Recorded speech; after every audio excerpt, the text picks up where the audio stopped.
सहनाववतु सहनौ भुनक्तु सह वीर्यं करवावहै तेजस्विनावधीतमस्तु मा विद्विषावहै।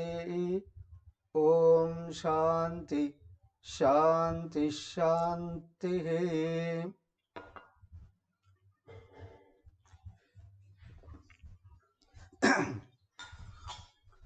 ओम गुरुर्ब्रह्मा गुरुर्विष्णुः गुरुर्देवो महेश्वरः गुरुरेव परं ब्रह्म तस्मै श्री गुरवे नमः।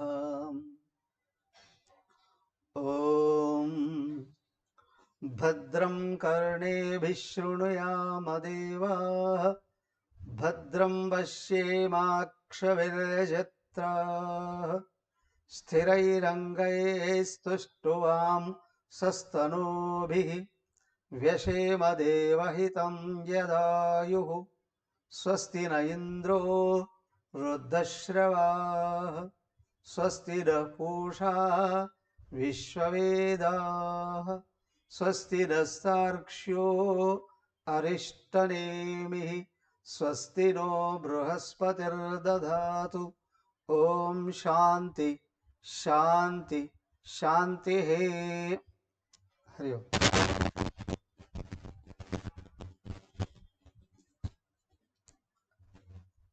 మాండుక్యోపనిషత్ 3వ అధ్యాయం అద్వైత ప్రకరణంలో ఉన్నాం. అవునా? మొదటే బాంబు పీల్చేశాడు ఆయన.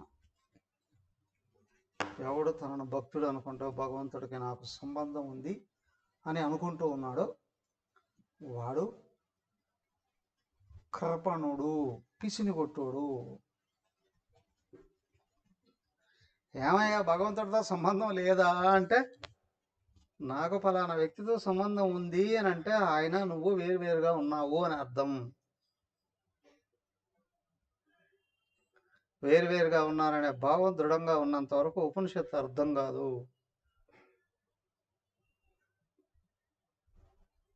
మరి ఆయన నేను ఒకటే అనుకోవాలనా? కాదు కాదు, కానీ ఆయనే నేను కూడా అయి ఉన్నాను.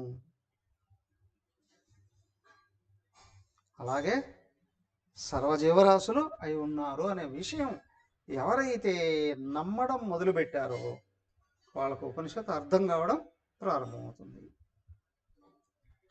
సో కాబట్టి ఏమిటయ్యా అగో ఎందుకంటున్నాను అని అంటే ఆయనే అన్నారు అక్కడ, అకర్పణ్యం అతః వక్ష్యామి.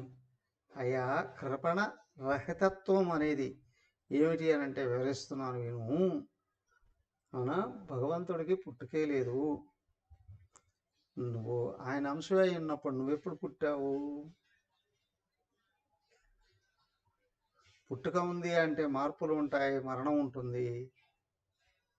అవునా? ఆత్మకు మరణం ఉంది అంటే మోక్షం ఎక్కడుంది? ఇంకా శాశ్వతత్వం ఎక్కడుంది? అయ్యా పుట్టుకే లేని దానికి మరణం ఎక్కడ ఉంటుంది? అనంతమైన దానికి మరణం ఎక్కడ ఉంటుంది? సో కాబట్టి ఆత్మ ఒక్కటే ఉంది. అయితే ఎక్కడ ఉపాధులు వ్యక్తమవుతున్నాయో అందులో ప్రవేశిస్తుంది. అదే అన్నారు జీవులు అని అంటే ఏమో కదయ్యా, జీవులకి పరమాత్మకు ఉన్న సంబంధం ఏంటి అని అంటే ఘటాకాశానికి మహాకాశానికి ఉన్న సంబంధం అండి. ఘటం తయారవుతుంది, ఘటం పగిలిపోతుంది, అంటే ఘటం నశించిపోతుంది. కానీ మహా ఆకాశంగా ఉన్నది ఏదైతే ఉందో ఘటం తయారైనప్పుడు ఘటంలోనూ ఉన్నట్టు కనిపిస్తుంది. అది ఘటం లేనప్పుడు కూడా ఉంది, కుండ లేనప్పుడు కూడా ఉన్నటువంటిదే. మరి ఆ కుండ పగిలిపోతే మళ్ళీ ఇది వెళ్ళి దాంట్లో కలిసిపోతుంది అనడానికి కూడా వీలే లేదు. అది వేరైంది. ఎప్పుడు ఆకాశాన్ని ముక్కలు ముక్కలు చేసి ఎవడైనా ఎక్కడికైనా తీసుకెళ్ళగలడా? ఎక్కడికి తీసుకెళ్తాడు? అవకాశమే లేదు. సో కాబట్టి అలాగే పరమాత్మ కూడా ఆకాశం అంతా 4 రెట్లు ఉన్నాడు, అంతటా ఉన్నటువంటి వాడు. ఎక్కడ ఉపాధి తయారవుతుందో దాంట్లో ప్రవేశిస్తున్నాడు. ఉపాధి పెరిగే కొద్దీ ఉపాధి లోపల ఉపాధి బయట అని అనుకుంటున్నాం, కానీ ఉన్నది ఆయనే ఒక్కడే. ఉపాధే ఆత్మ చైతన్యంలో చిన్న కదలిక అంతే, వేరే ఏమీ కాదండి. ఓకే, అర్థమైందా? ఘటాధివచ్చ సంఘాతై జాతావేదత్త నిదర్శనం. అయ్యా, స్థూలమైనటువంటి ఘటంలో ఆకాశం ప్రవేశించడము నిర్గమించడము అనేటువంటిది ఏ విధంగా ఉంటుందో అలాగే పరమాత్మ కూడా ఉన్నాడు. మరి ఘటం ఉన్నప్పుడు అనేక రకాలు ఉంటాయి కదా అండి. ఆఫ్ కోర్స్ ఘటాలు అనేక రకం ఉండొచ్చు, కానీ అయితే ఒక్కొక్క వస్తువు కొరకు వాడేటువంటి ఘటం ఒక్కొక్క పేరుతో పిలువబడినప్పటికీ కూడా మనం ఘటం ఒక్కొక్క పేరుతో పిలువబడినప్పటికీ కూడా అయితే ఆ ఘటం దేని కొరకు ఉపయోగిస్తున్నారో ఆ పేరు దాంట్లో పిలువబడుతుంది.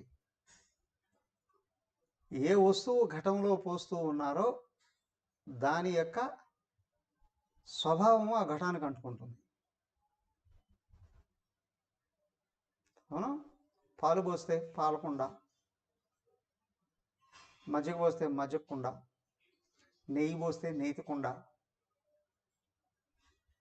అవునా? ఇంకొకటి ఏమైనా దాంట్లో కళ్ళు పోస్తే కళ్ళు కుండ కదా. ఇంకొకటి ఇంకేదైనా విషం పోస్తే విషం కుండ అనొచ్చు. కానీ ఏ పదార్థం దాంట్లో నింపుతున్నావో ఆ పదార్థం యొక్క స్వభావం కుండకు అంటుకుంటుంది.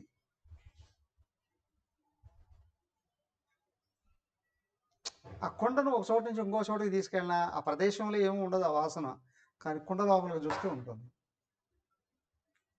అలాగే ఉపాధి ఎక్కడి నుంచి ఎక్కడికి వెళ్ళినా ఈ ఉపాధి స్వభావం అక్కడ అంటుకోదు, కానీ ఉపాధి లోపల అవునా అంతరాంతరాలలో చూస్తే ఇంకా 3 ఉపాధులు ఉన్నాయి లోపల.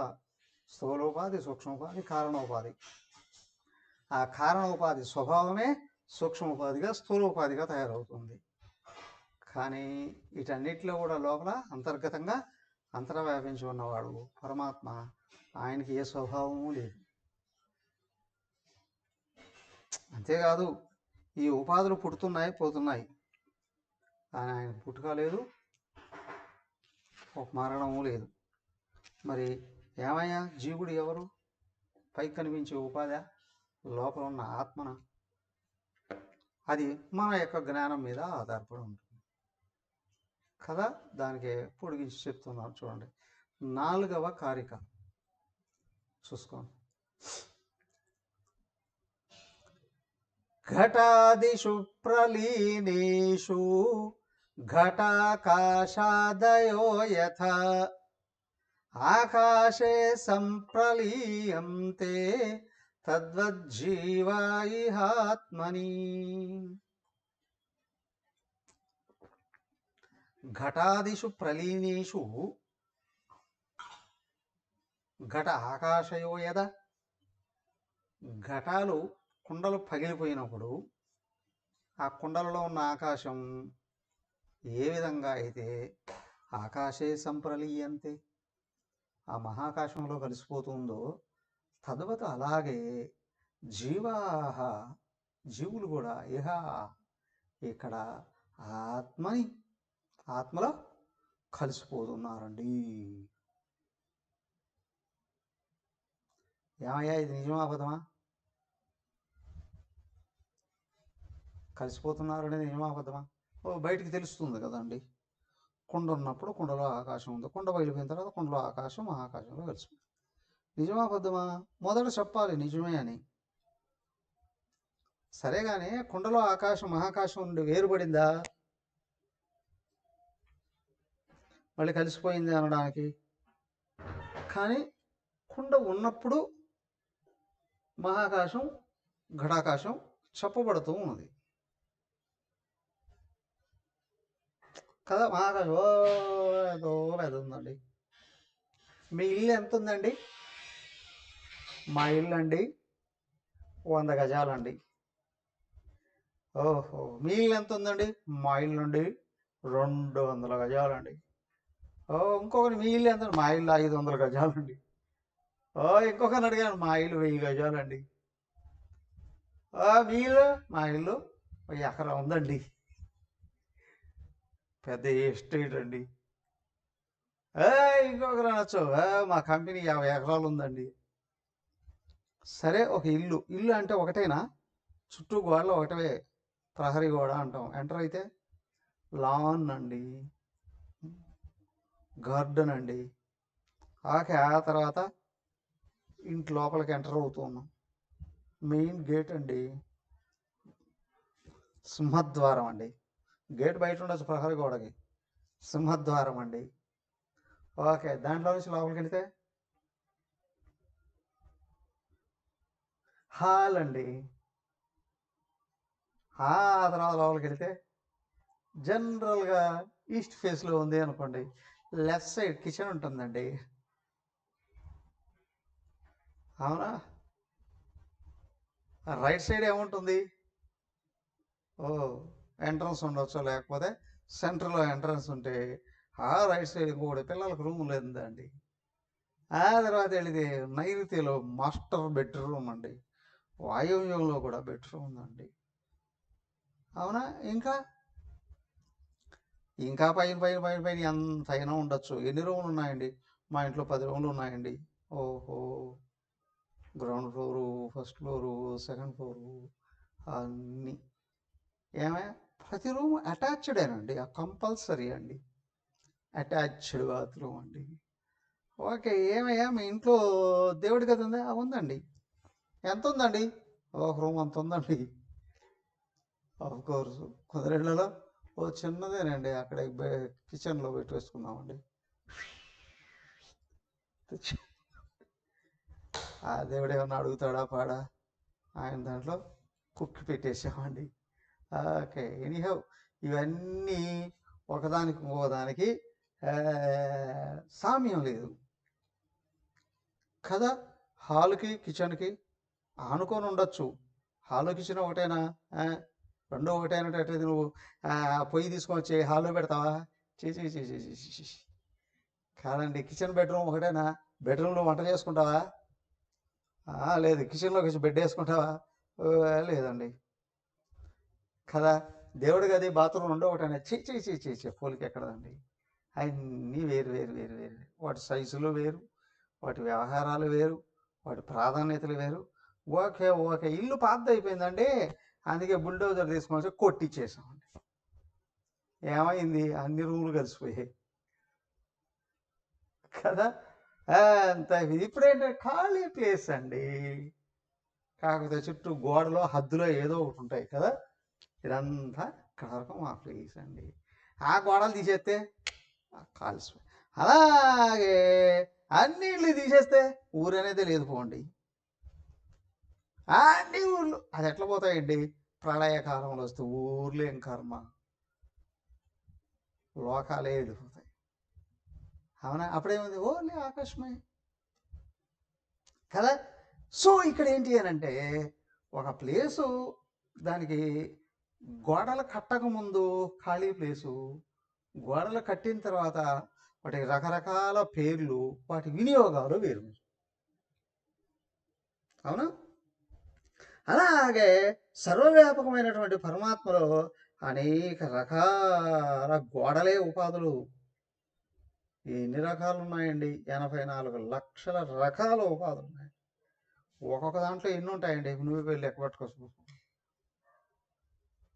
మీ ఊర్లో దోమలు ఎన్ని ఉంటాయండి? మీ ఊర్లో చీమలు ఎన్ని ఉంటాయండి? అవునా? లెక్క పెట్టగలరా? అయ్యా, ఊర్లో ఇంతమంది మనుషులు ఉన్నారు, ఇన్ని పశువులు ఉన్నాయి, లెక్క పెట్టచ్చు అంతే. అదిటంలో అయితే ఏమయ్యా మీ ఊర్లో కుక్కలు ఎన్ని ఉన్నాయి? ఆయన చెప్పాడు, బీర్బల్ అక్బర్ అడిగాడట, మన దేశంలో కాకులు ఎన్ని ఉన్నాయంటే ఏదో లెక్క చెప్పేశాడట. మరుసటి రేపు చెప్తానన్నాడట, వచ్చేసి లెక్క ఏదో చెప్పేశాడట. హాయిగా రోజంతా గడిపేశాడు. తిరిగి వచ్చిన తర్వాత ఎన్ని ఉన్నాయంటే ఇన్ని లెక్క చెప్పేశాడట. ఎక్కువ అంటే అని పొరుగు దేశం నుండి వచ్చి ఉంటాయి అన్నాడట. తక్కువ ఉంటే పొరుగు దేశానికి వెళ్ళిపోయి ఉంటాయి. ఈవిడ చచ్చినట్టు ఆ పిచ్చోడు ఏమో అడుగుతాడు ఇంకా. కాగా అదేమయ్యా ఊర్లో నివసించేటువంటివే, ఊర్లోనైనా ఉండొచ్చు కానీ వాడికి స్వేచ్ఛ ఉంది, ఎక్కడి నుంచి ఎక్కడికైనా వెళ్ళిపోవడానికి కదా. అలాగే అన్ని జీవరాశులు ఎన్ని ఉంటాయండి, కాంట్ కౌంట్. అవునా, లెక్క పెట్టడానికి వీలే లేదండి. ఎన్ని జీవరాశులు ఉంటాయి, అన్ని ఉపాధులే, అన్నిట్లో ఉన్నది ఒక్కడే. తద్వత్ జీవ ఇహ ఆత్మని. సరే కానీ ఇళ్లలో ఆకాశం ఉందా, ఆకాశంలో ఇళ్ళు ఉన్నాయా?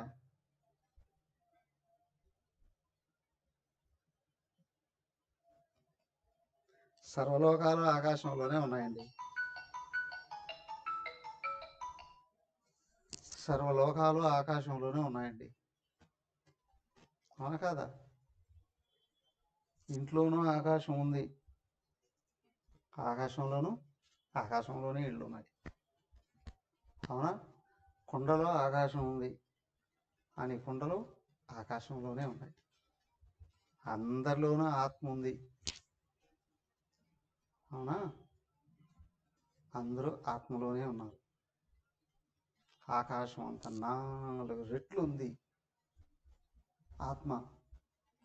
ఆకాశం కూడా ఆత్మలో ఒక మూల ఉంది. ఏమయ్యా నువ్వెవరు? బాగా గమనించండి, బయట ఉన్న ఆకాశమే లోపల ఉంది, అలాగే లోపల ఉన్నాడు భగవంతుడు, బయట ఉన్నాడు. అంతటా ఉన్నాడు. ఈరోజు ఏదో పని వాళ్ళు మాట్లాడుకుంటున్నారు, దేవుడు ఎక్కడ ఉన్నాడు? వాడు అడిగాడు, స్వామి దేవుడు ఉన్నాడు వేడా? రేపు వాడేవాడు ఇంకొకడు అంటున్నాడు, దేవుడు లేకపోతే మనకు ఆక్సిజన్ ఎట్టొస్తుంది, వెలుతురు ఎట్టొస్తుంది,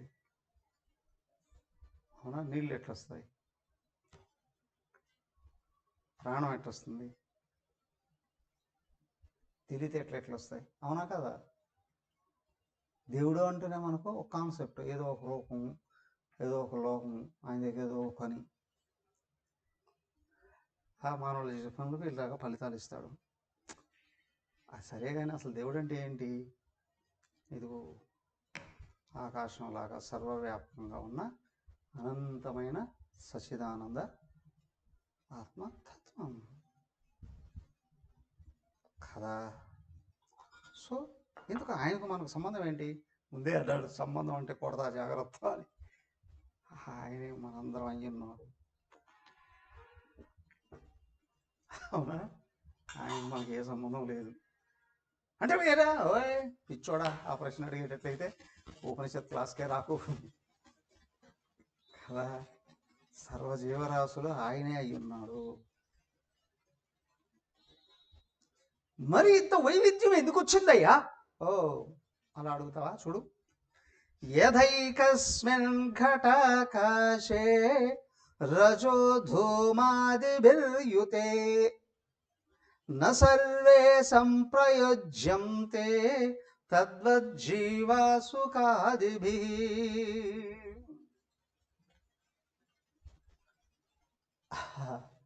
అయ్యా అందరిలో ఉన్నవాడు ఒక్కడే అయితే ఎవరిలో ఉన్న ఆత్మకు ఏమైనా అయితే అందరికి అయిపోవాలి కదా, అవునా? అందరిలో ఉన్న ఒక ఆత్మ అయితే ఒకడు బాధ కలిగితే అందరికి కలగాలి, ఒకడికి సుఖం వస్తే అందరికి రావాలిగా, మరి ఎందుకు రావట్లేదు? అవునా? పిల్లలు అడుగుతూ ఉంటారు స్కూల్లో ఎక్కడైనా, దేవుడు అందరిలో ఉంటే ఎందుకు అందరికీ సుఖాన్ని ఇవ్వడు, అందరిని మంచివాళ్ళుగా సృష్టించవచ్చు కదా, దేవుడికి సమానత్వం ఉంటే అందరిని మంచివాళ్ళుగా తయారు చేయొచ్చు కదా. సరే ఇక్కడ దాకా వచ్చి వేదాంతం చేస్తే అందరిలో ఉన్నవాడు ఒక్కడే అయితే ఎక్కడ ఎవరికి ఏమైనా అందరికి కావాలి కదా. ఓహో అలానా? ఇదిగో యథా ఏకస్మిన్ ఘటాకాశే రజో ధూమాదివిర్యుతే, యదా ఎక్కడైతే ఏకస్మిన్ ఘటాకాశే ఒకనొక కొండలో ఉన్న ఆకాశంలో రజో ధూమాది పెరిగితే దుమ్ము ధూళితో కలిసి ఉంది అని అనుకోండి, చెత్తగా అయిందో ఒక కొండ లోపల. సర్వే నా సంప్రయుజ్యంతే, అన్ని కొండల్లోన మురికి వచ్చేస్తుంది, దుమ్ము వచ్చేస్తుంది, ధూళి వచ్చేస్తుందా? ఒక కొండలో పొగ పెట్టారు, అన్ని కొండలో వచ్చేస్తుందా? ఒక కుండలో మురికి అయింది, కంపు కొడుతుంది, అన్ని కుండలు ఇలా అయిపోతాయా? కావు కదా. ఒక కుండలో విషం పోసారు, అన్ని కుండలో విషంతో నిండుతాయా? లేదు కదా. సేమ్ వే తదవత జీవాహ సుఖాదివి, అలాగే అందరిలో ఆత్మే ఉన్నప్పటికీ కూడా ఒకడికి బాధ కలిగితే అందరికీ కలగాలని లేదు. ఎందుకు? ఒక కుండలో మట్టి పడితే ఇంకో కుండలోకి చేరదు. అలాగే ఒక్కొక్క ఉపాధి లోపల అనుభవాలు ఒక్కొక్క రకంగా ఉంటాయి, అంతేగాని ఒకదానికి నుండి ఇంకొక దానికి సమంగా అనుభవాలు రావాలి అని ఏమి లేదు.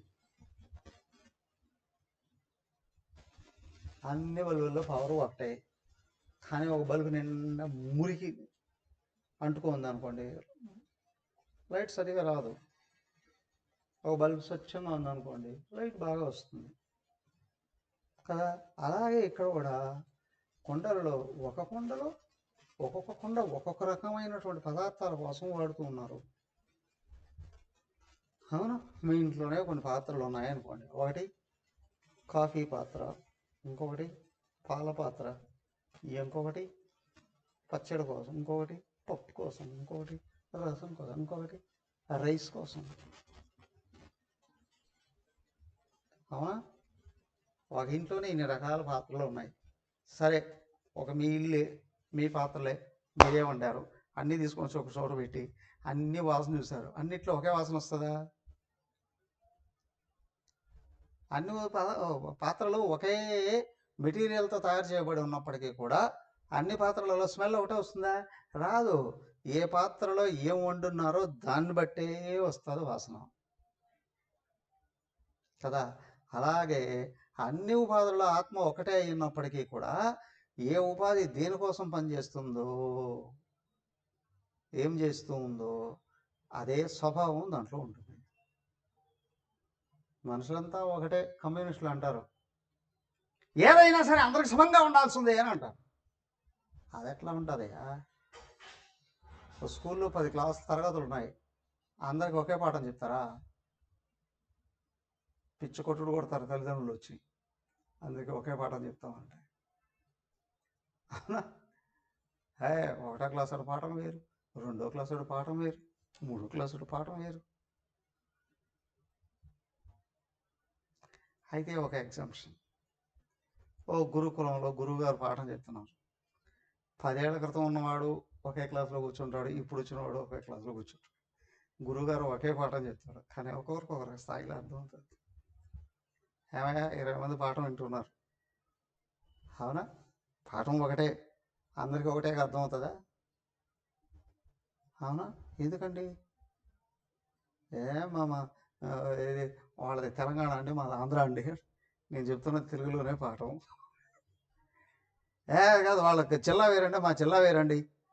కోర్స్ పాఠం ఒకటే, చెప్పేది ఒకటే. అవునా? జెంట్స్ అండి, వీళ్ళు లేడీస్ అండి, అయినప్పటికీ కూడా పాఠం ఒకటే, కానీ ఒక్కొక్కరికి ఒక్కో రకంగా అర్థమవుతుంది. ఎందుకు? ఒకే స్కూల్లో చదువుకున్నా ఒక్కొక్కరితో క్లాస్ అండి, అలాగే ఇక్కడ పాఠం ఒకటే అయినా ఒక్కొక్క క్లాసు ఒక్కొక్కరితో ఒక్కొక్క క్లాస్ పోండి. పాఠం ఒకటే, కానీ వాళ్ళు ఏ స్థాయిలో ఉన్నారో వాళ్ళకి ఆ మాత్రమే అర్థమవుతుంది. అందరికి ఒకే రకంగా అర్థం కాదు. కాబట్టి టెస్ట్ చేసుకుని అందరూ కూర్చొని నీకు ఈ శ్లోకం ఏమర్థమైంది, ఒక్కొక్కరు ఒక రకంగా చెప్తారు. అదేంటి నాకు అర్థం కాలేదేమో, వాళ్ళదే కరెక్ట్ ఏమో అని అనుకోవడానికి వీలు లేదు. పాఠం ఏం చెప్పారో, పాఠంలో ఏముందో చూసుకో. ఒక్కొక్క స్థాయి ఒక్కొక్క రకంగా ఉంటుంది, వాళ్ళకి ఆ మాత్రమే అర్థమవుతుంది. ఒకరికి 5% అర్థమవుతుంది, ఒకరికి 20% అర్థం కావచ్చు, ఒకరికి 50% అర్థం కావచ్చు, ఇంకొకరికి 70% అర్థం కావచ్చు, ఇంకొకరు 90% అర్థం కావచ్చు. మరి ఒకరికి ఎవరికైనా 100% అర్థమవుతుందండి? 100% అర్థమైన వాడు పాఠం వినడానికి రాడు. ఎక్కడో పోయి కాలు మీద కాలు వేసుకొని కూర్చుంటాడు. అదైందా? నాకు 100% అర్థమవుతుందండి అని అనకండి ఎవరితో. ఎందుకంటే మేమే అనం.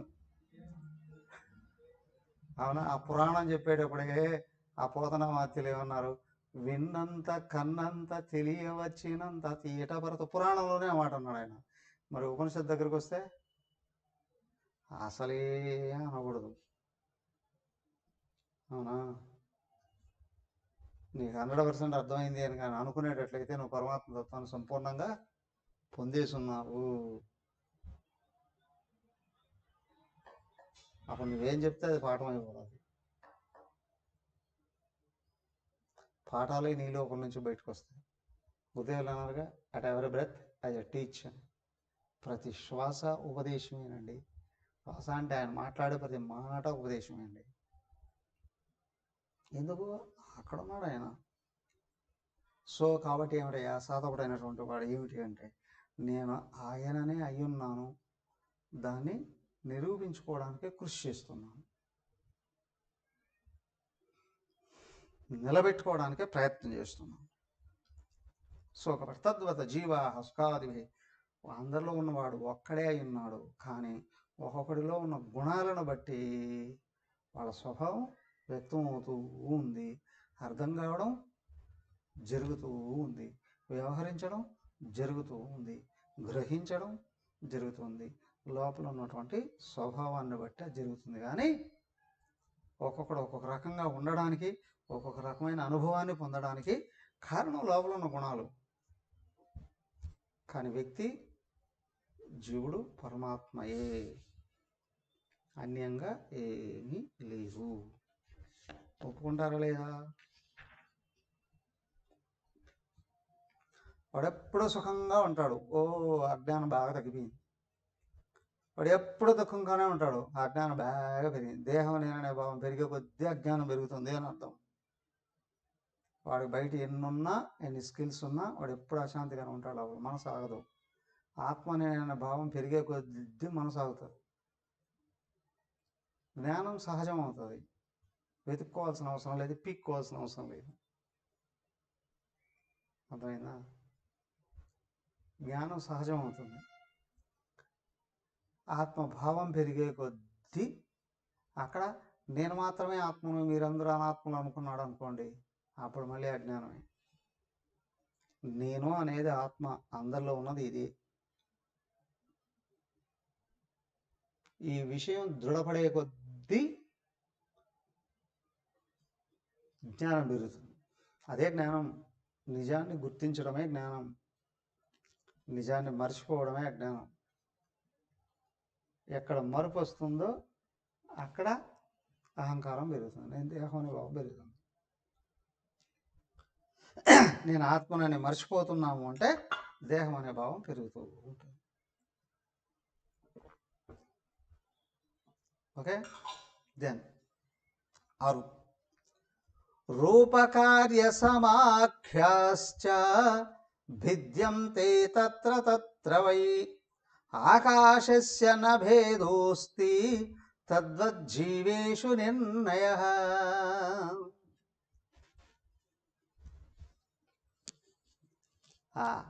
రూప కార్య సమాఖ్యాశ్చ తత్ర తత్ర భిద్యంతే వై.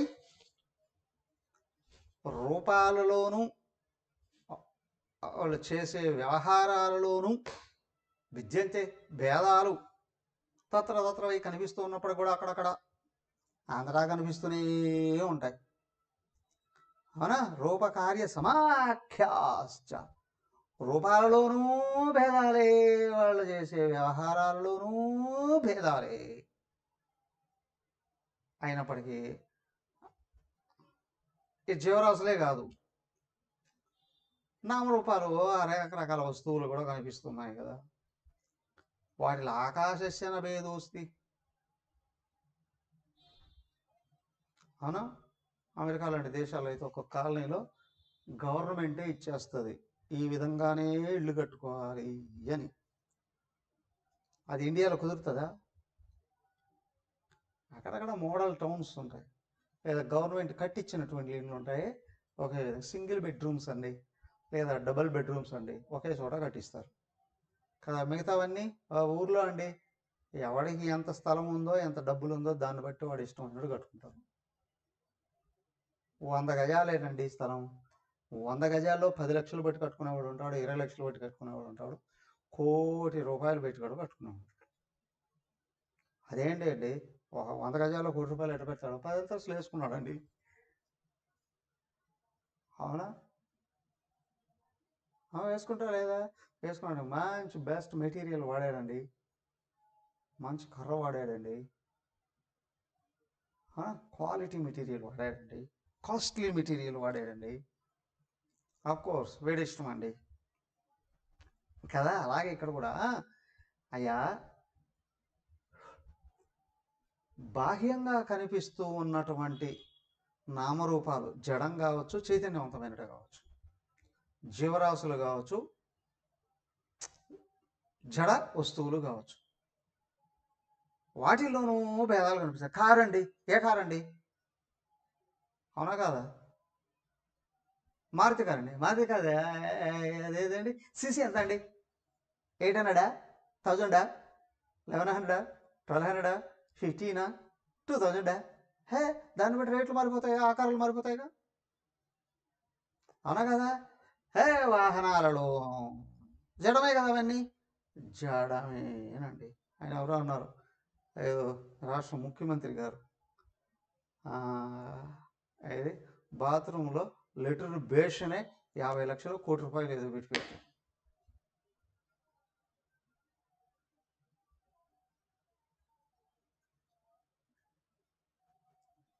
బాత్రూంలో లిటర్ బేషన్కి అంత పెట్టారండి. డబ్బులు ఎక్కడ పెట్టుకోవాలన్నా తెలియక అక్కడ పెట్టారు. అవునా కదా? నిజామాబాద్ డబ్బులు ఎక్కడ పెట్టాలో తెలియక అక్కడ పెట్టాడండి. చీ చీ చీ చీ చీ చీ చీ చీ. మళ్ళీ వస్తాయా డబ్బులు? లక్ష్మీదేవి ఆశీర్వదిస్తుందా, అనుగ్రహిస్తుందా? వెళ్ళిపోతుంది అక్కడ నుండి. చీ చీ చీ చీ. అయ్యా, వాడికి డబ్బులు నాకు పెట్టాడండి. అవునా కదా? సో కాబట్టి ఏమయ్యా, వస్తువు ఒకటేనండి, ఆకారం ఒకటేనండి, కానీ దానికి ఉన్న మెటీరియల్ వేరండి. రూప అలాగే కార్య. ఓ స్కూల్లో పనిచేస్తున్నారండి, ఎవరెవరు పనిచేస్తారా ఆ స్కూల్లో? అందరూ ఒకటే పని చేస్తారా? అదేంటండి, స్టూడెంట్స్ అంతా చదువుకోవడానికి వెళ్తారు, అవునా? అంతేనా? స్కూల్లో ఎవరెవరు ఉంటారు? స్టూడెంట్స్ ఉంటారండి, ఇంకా టీచర్స్ ఉంటారండి, ఇంకా స్టాఫ్, ఇంకా ఎవరు కూడా ఉండొచ్చు కదా. క్లర్క్ ఉండొచ్చు, అటెండర్ ఉండొచ్చు, స్వీపర్ ఉండొచ్చు, ఆయా ఉండొచ్చు, అవునా? వాచ్మెన్ ఉండొచ్చు. అందరూ ఉన్నది ఒకే ప్రదేశంలోనే, కానీ ఒక్కొక్కడు పని ఒకటి. అందరూ ఒక పని చేస్తారా? అవకాశమే లేదు. ఒక ఇంట్లోనే 10 మంది ఉన్నారు, అందరూ ఒక పని చేస్తారా? లేదు. అందరు హోదా ఒకటే? No no no no. ఎవడు చిన్నాడు, ఎవడు పెద్దోడు, ఇదేని బట్టి చెప్తున్నామండి. తండ్రి ఏమో పోలీస్ అండి, కొడుకేమో ఎస్పీ అండి, కూతురేమో డాక్టర్ అండి, అవునా?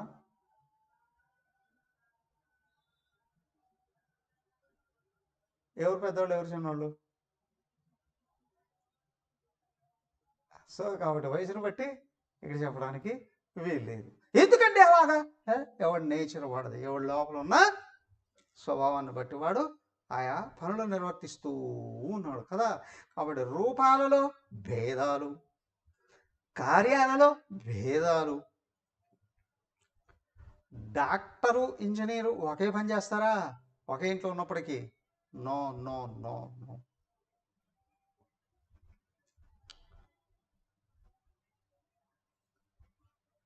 చేయరు, వేరు వేరు పనులు.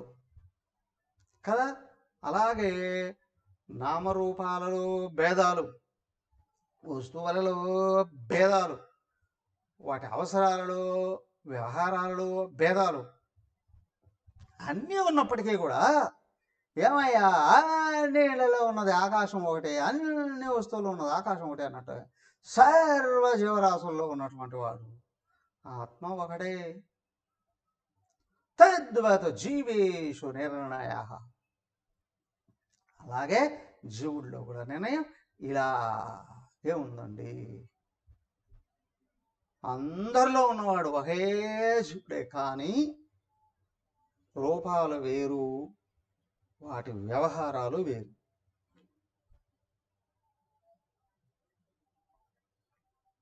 ఉన్నవాడు మాత్రం ఒక్కడే.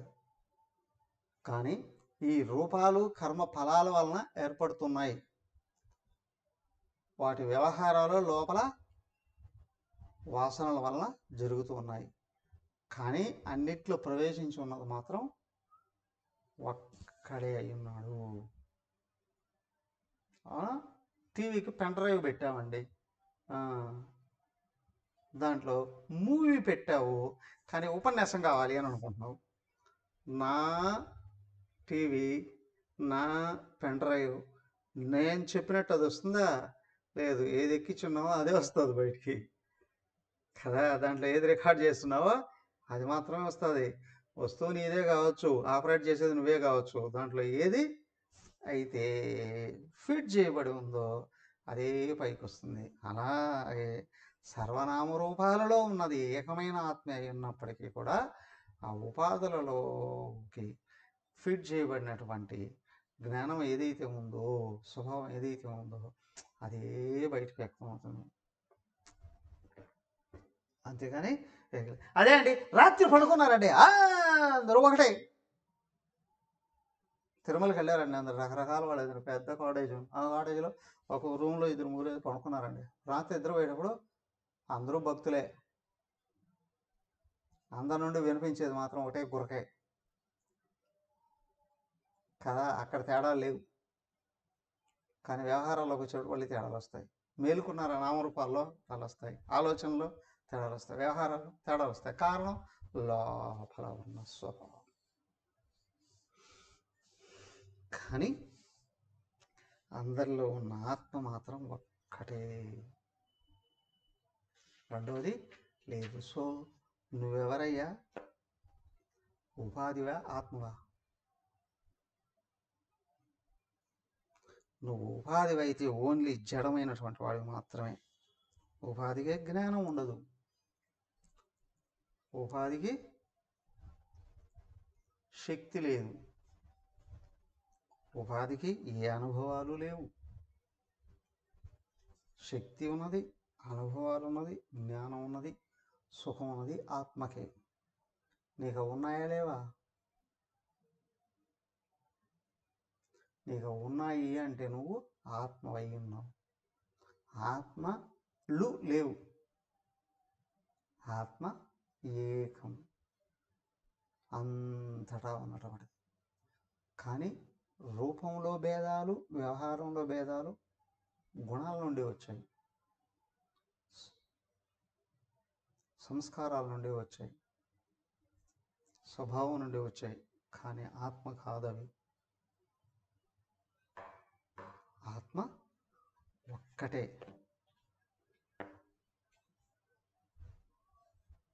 ఆత్మకు గుణాలు లేవు, ఆత్మకు ఏ స్వభావం లేదు, సచ్చిదానంద స్వరూపమే. ఓకే.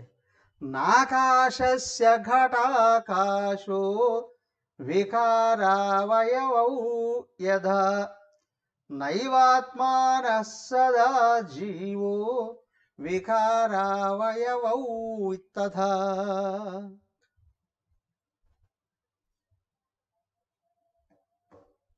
ఘటాకాశో వికార అవయవౌ యథా ఆకాశస్య న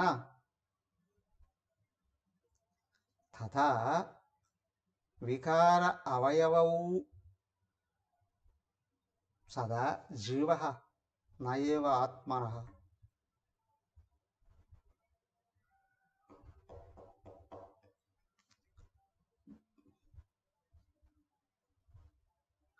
ఘటాకాశ ఆ ఘటాకాశ వికార అవయవవు. ఘటానికి ఆకారం ఉంటుంది, దానిలో మార్పులు కూడా ఉంటాయి. అవునా? చిన్న కుండ, పెద్ద కుండ. అవునా? దానికి కొంచెం పెద్దది అయితే బాణ, దానికంటే పెద్దది అయితే తొట్టి. అవునా కదా? ఏమైనా పెట్టుకోవచ్చు అండి, రకరకాల ఆకారంలో తేడా, వాడకంలో తేడా. అవునా? నా ఆకాశ ఆకాశంలో లేవు ఆ తేడాలు. చిన్న ఆకాశం పెద్ద ఆకాశం ఉందా? అవునా? ఇప్పుడు కుండలు తయారయ్యాయి, కుండలకు వికారాలు ఉన్నాయి. ఆకారం మట్టితో తయారయ్యాయి, వికారాలు వాటి నామరూపాలు. అంతేకాదు, మార్పులు జరుగుతున్నాయి లేదా వాటిలో? కొత్త కుండండి, కొంచెం వాడిన కుండండి, పాత కుండండి. అవునే కదా? ఇది నీళ్లు పోసుకోవడానికి వాడతామండి, కావాలంటే తీసుకెళ్ళండి. ఓకే, తీసుకెళ్తారు. ఇది పాలకుండ అండి, కావాలా తీసుకోండి. ఇది కళ్ళుకుండ అండి. చే ఇది చెత్తకుండ అండి. కనబడేసేయి. అవునా కాదా? అవునా? దాంట్లో పదార్థాలు పోసావా? ఏ పదార్థం పోసావా? వాసన వస్తుంది దాంట్లో, వికారం.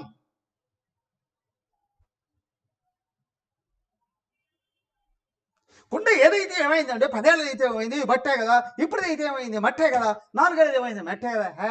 దానికి ఆ ముసలిదైపోయింది. అవునా కాదా?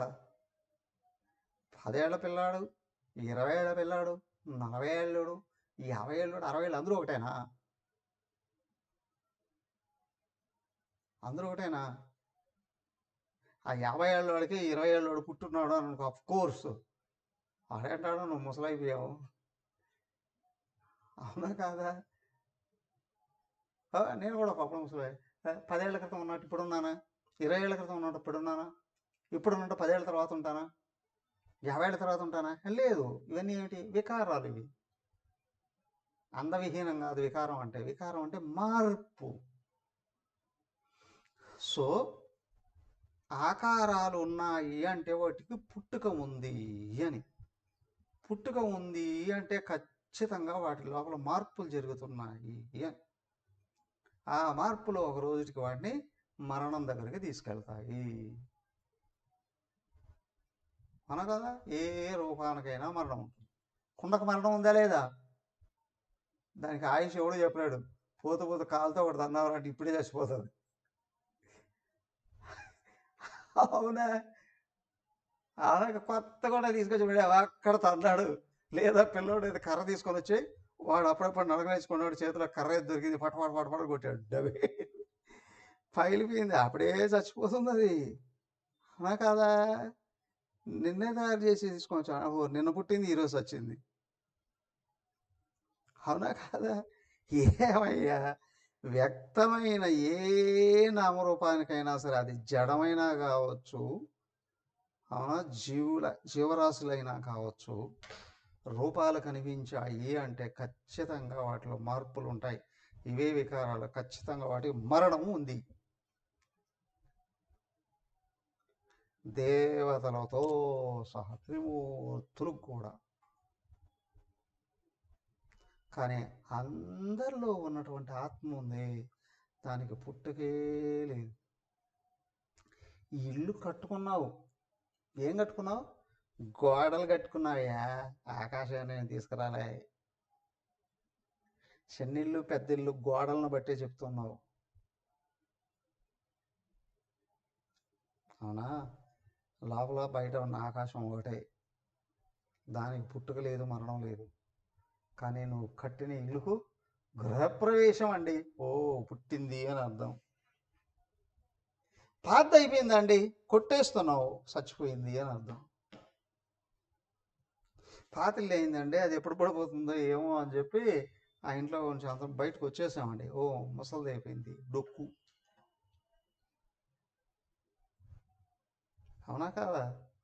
సో నామం రూపం ఖచ్చితంగా పుట్టుక ఉంది, మార్పులు చెందుతుంది, వాటికి మరణం కూడా ఖచ్చితంగా ఉంది, అంతే, తిరుగులేదు.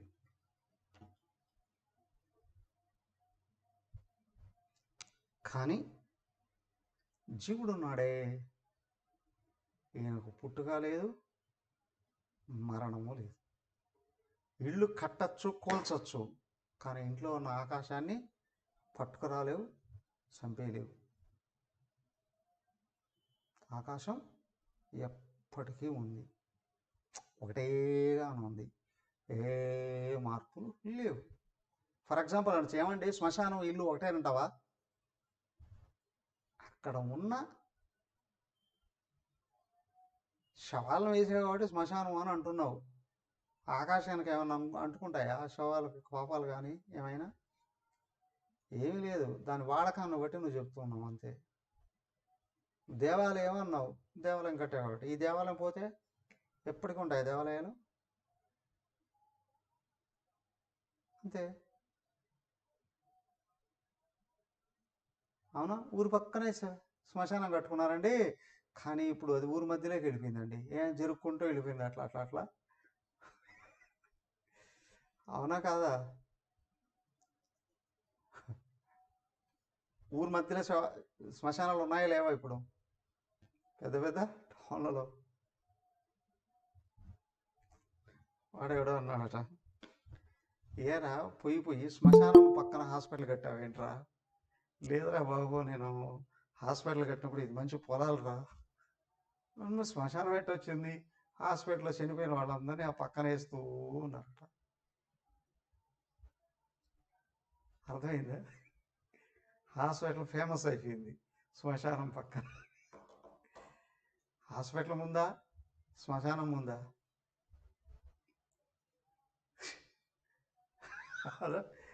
శ్మశానం వల్ల హాస్పిటల్ ఫేమస్ అయింది, హాస్పిటల్ శ్మశానం ఫేమస్ అయింది. ఇది ఇక్కడ ఉన్న వాళ్ళు అక్కడ వేసే శ్మశానం అయిందండి. అలాగే ఊరు ఇంతవరకే ఉందండి, దాని పక్కనే శ్మశానం కట్టుకున్నారు. ఊరు పెరిగిపోయింది, అడోడోడోడోడో శ్మశానం మధ్యలోకి వచ్చేసింది. ఉన్నాయి లేదా అదేంగా బోల్డ్ కదా. నీకు వాటి మార్పులు ఉన్నాయేమో. కొన్ని సంవత్సరాలు గడిచిపోయింది, కొన్ని తరాలు గడిచిపోయింది అని అనుకోండి. ఇప్పుడు ఏం చేస్తారు, ఎవడో ఒకడు బెల్లి తీసుకొచ్చుకుంటాడు, అక్కడ నుంచి శ్మశానంలో స్మాదులన్నీ లేపాడు పారేస్తాడు, నీళ్ళు కట్టేస్తాడు దాని మీద, దాని మూలాలు లేకుండా వెళ్ళిపోతాయి. అవునా?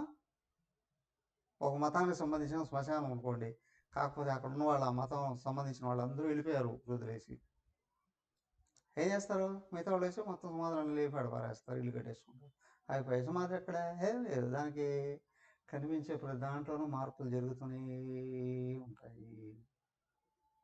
కానీ ఆకాశంలో మార్పులు లేవు, అలాగే అంతరాత్మలోనూ మార్పులు లేవు.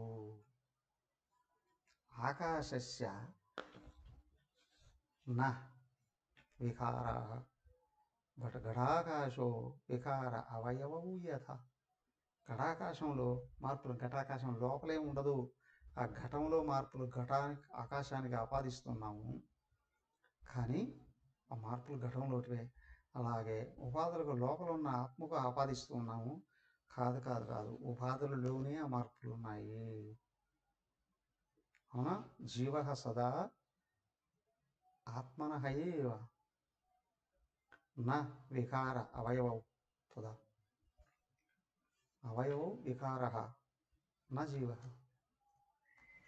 అవయవాలలో వికారాలు ఉన్నాయి, ఆ జీవుడు కాదు.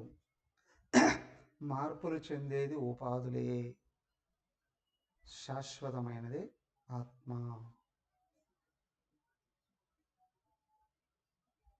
ఓకే,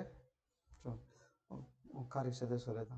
యదా భవతి బాలానాం గగనం మలినం మలైః తదా భవత్యబుద్ధానాం ఆత్మాపి మలినో మలైః. ఏమయ్యా, ఇదిగో యదా బాలానాం, చిన్నపిల్లలైనటువంటి వాళ్ళు. గగనం మలైహ మలినం భవతి. ఇలా పిల్లలు అంటూ ఉంటారు అనుకోండి. సుడిగాలి వచ్చింది, ఓ ఏమైంది, దుమ్ము ధూళి చెప్తా, ఆకాశం అంతా మురికైపోయింది అని అన్నాడు. వాడు అన్నాడు, ఓకే ఆకాశాన్ని మురికి అంటుందా, లేదు గాలి వేసింది కాబట్టి గాలి అంతా నింటుంది, మొత్తం అంతా చెత్త చెత్త చెత్త. కొద్దిసేపు తర్వాత చూస్తే ఆకాశంలో ఏం నిలబడదు, అంతా కింద పడిపోతుంది.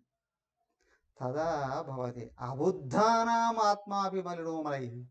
బుద్ధి లేని వాళ్ళు కొంతమంది అంటూ ఉంటారు, వాడు పాపాత్ముడు, వీడు పుణ్యాత్ముడు.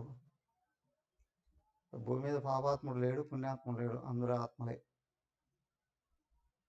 పాపాలు పుణ్యాలు ఉపాధిగతం. అవునా? సో జీవుడు నిజరూపాన్ని గుర్తించడానికి కృషి చేసే కొద్దీ పాపాలు వెళ్ళిపోతాయి. మరి వెళ్ళిపోయాయి కదండి, ఏమి లేవు అని విషయం తెలుస్తుంది. తెలుసుకునేటప్పుడు అక్కడ ఏమి మిగలదు కదా. కానీ జ్ఞానం లేనివాడు దేహం నేను అనుకోవడం వల్ల అహంకారంతో చేయకూడని తప్పులన్నీ చేస్తుంటాడు, పాపాత్ముడు అండి.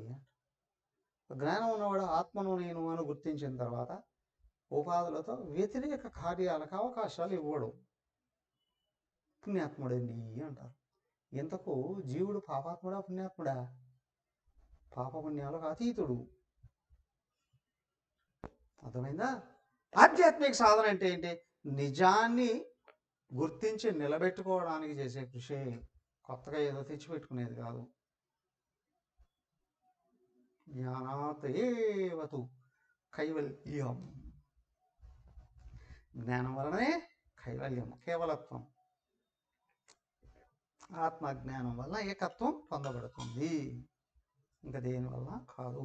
ఓకే, చూద్దాం, రేపు కొనసాగిద్దాం. ఓం సర్వే భవంతు సుఖినః, సర్వే సంతు నిరామయాః, సర్వే భద్రాణి పశ్యంతు, మా కశ్చిద్ దుఃఖభాగ్ భవేత్. ఓం శాంతి శాంతి శాంతి. హరి ఓం. శ్రీ గురుభ్యో నమః. హరి ఓం.